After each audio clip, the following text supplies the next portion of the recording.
पाकिस्तान के top doctors के साथ अपॉइंटमेंट बुक करें, वो भी पेशेंट फीडबैक देखते हुए। आज ही ओला डॉक ऐप डाउनलोड करें। ओला डॉक, डॉक्टर का अपॉइंटमेंट आसानी से।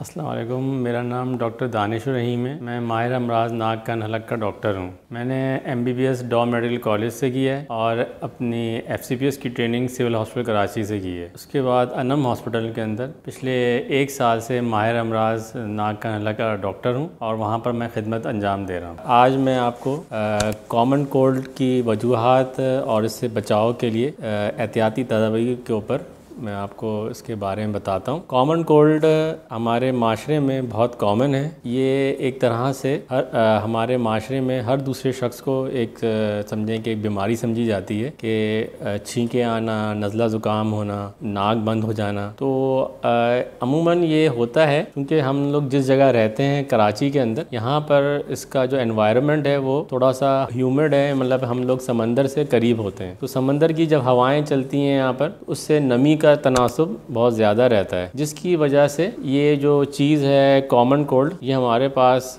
माशरे में बहुत ज़्यादा है। ख़ासकर बच्चों में, उनमें ये चीज़ ज़्यादा होती है क्योंकि उनकी जो इम्यूनिटी है बॉडी की, वो उस वक्त डेवलप हो रही होती है। तो अक्सर छोटे बच्चों के अंदर नज़ला ज़ुकाम, नाक बंद होना, खांसी, ये सब चीज़ें बहुत ज़्यादा हो रही होती हैं। बॉडी के अंदर एक एलर्जी का प्रोसेस होता है जिसमें बॉडी इस बात को पहचानती है कि बाहर से जब कोई चीज़ उसको असर कर रही है तो उससे फिर उसके क्या असरात होंगे बॉडी के ऊपर। तो अमूमन ये जो डस्ट होती है, ख़ासकर ये जो डस्ट जो हमारे गर्द हवा में, आबो हवा में मौजूद होती है, ये जो डस्ट जब नाक में जाती है और ख़ासकर जो टेबलों कुर्सियों पर जो बारीक सी धूल मिट्टी जमी हुई होती है, इसमें एक ऑर्गेनिज़म होता है जो कि हाउस माइट कहलाता है, डस्ट माइट। तो जो कि नाक में जब ये चीज़ जाती है तो उसमें फिर नाक में खुजली होना, खारिश होना, ये सारे अलामात शुरू हो जाते हैं। और उसकी वजह से जो बॉडी का रिस्पांस होता है वो नाक से पानी जैसे ऐसे बहना, शिकायत शुरू हो जाती है, म्यूकॉइड डिस्चार्ज हो जाता है शुरू। इसी तरह जो है आँखों से आंसू आने लगते हैं, लैक्रिमेशन शुरू हो जाती है, मुंह के ऊपर जो है वो फ्लशिंग जैसे रेडनेस होने लग जाती है और ये खारिश होना, ये सारे अलामात शुरू हो जाते हैं। तो कुछ लोगों में ये चीज़ें ज़्यादा होती हैं और कुछ में थोड़ा कम होती हैं, मगर अमूमन ये फैक्टर हमारे माशरे में ज़्यादा पाया जाता है। हर दूसरा या तीसरा शख्स जो है इस मसले से दो चार है और ख़ासकर छोटे बच्चे जो हैं वो इसमें बहुत ज़्यादा इन्वॉल्व होते हैं। अब इसमें करना ये होता है सबसे पहले कि आपको अगर पहले आप पहचानें कि किस वजह से ये मसला आ रहा है। अगर ये धूल मिट्टी से आपको ये एलर्जी हो रही है तो उससे आप बचने की पहले कोशिश करें, मास्क लगा लें, नाक को धो लिया करें फ़ौरन, ताकि जो मिट्टी जम रही है नाक में वो फ़ौरन उतर जाए और या ना जाए तो वो फिर रिस्पांस शुरू नहीं होगा उसके अंदर। इसी तरह अगर आपको ठंडी हवा जैसे सर पर लगती है, पंखा तेज़ चलाते हैं, बाद औक़ात AC में बैठे हुए हैं, बाइक चला रहे हैं, तो अगर वो आपको सर पर लग रही है तो उससे भी ये रिस्पांस बढ़ने लग जाता है। तो उसमें भी आपको इनसे बचने के लिए आप जो है उसका इस्तेमाल करें, कोई मास्क लगा लें या हेलमेट पहने, तो या कम पंखा चलाएं ताकि हवा ना लगे, चादर वादर ओढ़ लिया गए। तो जब तक इन चीज़ों से आप दूर नहीं होंगे तो आप जो इलाज करना चाह रहे हैं वो इतना ज़्यादा आपको फ़ायदा नहीं देगा। तो सबसे पहले तो जिस चीज़ से आपको हो रहा है उससे दूर रहें। खाने पीने की जैसे हमारी चीज़ें हैं जो कि अक्सर इसमें खटास होती है, जैसे केचप है, चटनी है, लोग बहुत शौक़ से लेते हैं और ये सब अपने ख़ुराक में इस्तेमाल करते हैं। तो इन चीज़ों से आप थोड़ा परहेज़ करें क्योंकि ज़्यादातर इन चीज़ों की वजह से ये एलर्जी का रिस्पांस ज़्यादा आता है। इसके बाद जो दूसरा स्टेप है कि जब ये हो जाए तो फिर इसमें क्या हो सकता है, क्या जो भी है, तो इसमें ज़्यादातर जो है नाक बंद होने होती है लोगों की, क्योंकि नज़ला जब होता है तो हमारे नाक के जो गोश्त होते हैं वो थोड़े से बढ़ जाते हैं, तो उसमें जो है सांस लेने का अमल थोड़ा सा मुश्किल होने लगता है। और छोटे बच्चों में चूँकि नाक में स्पेस थोड़ी सी कम होती है, तो उनमें जब नाक इस तरह से गोश्त बढ़ने से बंद होती है तो फ़ौरन उनको प्रॉब्लम होनी शुरू हो जाती है। इसी तरह जो है जब नज़ला हलक में पीछे की तरफ से गिरने लगता है तो उससे फिर गले में ख़राश होना वो बढ़ जाती है। नाक और कान का एक रास्ता दिया है अल्लाह ताला ने, तो उसमें जैसे जब नज़ला नाक से कान की तरफ जाता है तो उसमें जो है वो उससे भी जो है कान पर दबाव आता है, दर्द होना शुरू हो जाता है और कान बंद होने का मसला आने लग जाता है।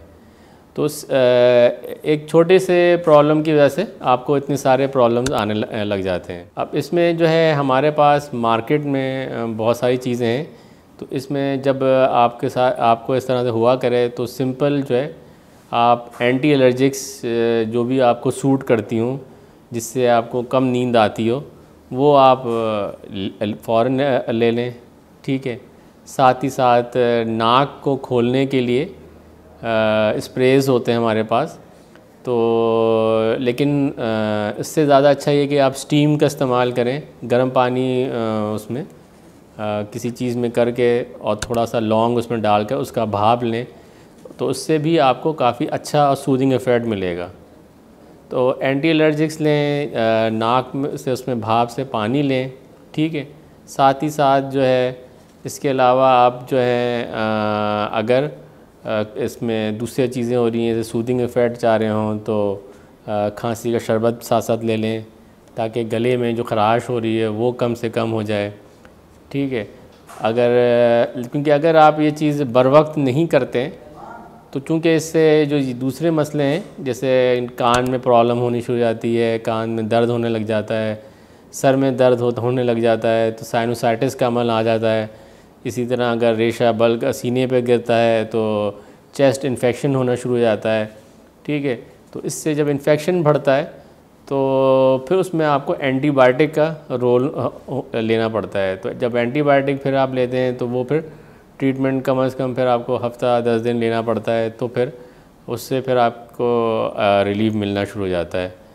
और साथ ही साथ फिर जब अगर आप बाज़ औक़ात ये भी होता है कि अगर उसमें आप एहतियाती तदाबीर फ़ौरन नहीं करते तो जो दवाइयाँ आप पहले लेते थे जिससे आपको अच्छा रिस्पॉन्स आता था, फिर उन दवाइयों से रिस्पॉन्स फ़ौरन अच्छा नहीं आता है, तो वो फिर आप बिला वजह उससे हार्ड दवाइयाँ लेनी शुरू कर देते हैं।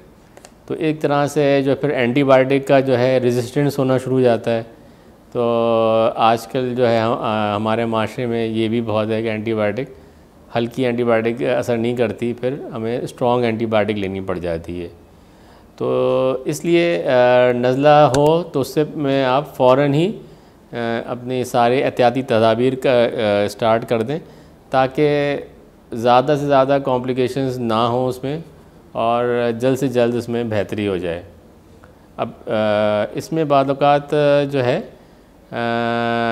अगर जैसे सर में दर्द होता है और बाद औक़ात चेहरे के ऊपर वरम आने लग जाता है, तो एक बीमारी होती है जिसे बोलते हैं पॉलिप हो जाना, तो वो नज़ले की एक एडवांस फॉर्म है। उसमें ये होता है कि नज़ला जो होता है वो अंगूर के दाने की तरह जगह जगह से वो नाक में ऐसा लटकने लगता है और नज़र आने लग जाता है। तो वो पॉलिप जो होता है वो समझे नज़ले की एक एडवांस फॉर्म है, और वो फिर उसमें फिर आपको ऑपरेशन की तरफ जाना पड़ता है कि उसकी सफाई करानी पड़ती है, तो फिर उससे में आपकी जान छूटती है। मेरा ख़्याल है कि इसमें अगर आप ये इनिशियल स्टेप सारे लें तो उसमें काफ़ी आप सब लोगों को फ़ायदा मिलेगा। अगर आपको नज़ला, साइनस, कान में दर्द, गले में दर्द, कान का बंद होना, नाक का बंद होना, थायराइड, टॉन्सिल, मुंह के कैंसर या दीगर दूसरी नाक कान गले बीमारियों का इलाज करवाना है तो आज ही अनम हॉस्पिटल में मेरा अपॉइंटमेंट हासिल करें और इन बीमारियों का फौरी तौर पर इलाज कराएं। अपॉइंटमेंट हासिल करने के लिए दिए गए लिंक्स और नंबर पर राब्ता कीजिए। शुक्रिया। पाकिस्तान के टॉप डॉक्टर्स के साथ अपॉइंटमेंट बुक करें, वो भी पेशेंट फीडबैक देखते हुए। लाखों लोगों की तरह पाकिस्तान के सबसे बड़े डॉक्टर नेटवर्क का फायदा उठाएं और आज ही ओला डॉक ऐप डाउनलोड करें। ओला डॉक, डॉक्टर का अपॉइंटमेंट आसानी से।